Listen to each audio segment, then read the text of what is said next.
As the clock struck midnight, exhaustion forced them to seek refuge in a cave.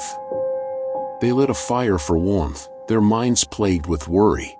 When dawn broke, Henry noticed something outside the cave, legs covered in mud and leaves.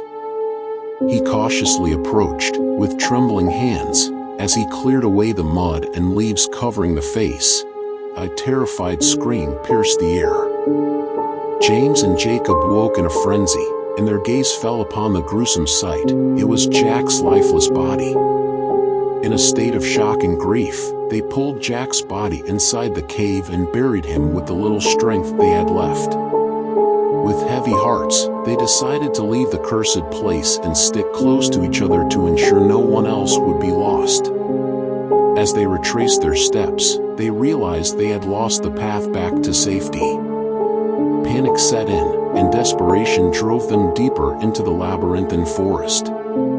Hours turned into a whole day, and still, the exit eluded them. Exhausted and defeated, they sought refuge beneath a massive tree, its branches forming a protective curtain around them. They lit a fire and, with heavy hearts, drifted into a troubled sleep. Morning arrived, a soft drizzle awakened Henry.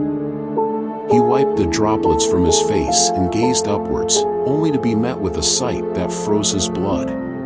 A horrifying creature perched in the tree's branches, with bloodshot eyes, serpentine hair, and menacing claws. Paralyzed with fear, Henry could barely utter a word. Jacob, who was lying next to Henry, noticed his friend's distressed gaze fixed on the treetop. He called Henry's name repeatedly but received no response.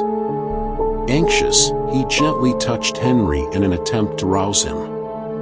In the midst of their confusion, James woke up. With tears in his eyes and a quivering voice, Henry finally spoke, describing the nightmarish creature with enormous, bloodshot eyes, long black hair resembling writhing serpents, and menacing, razor-sharp claws.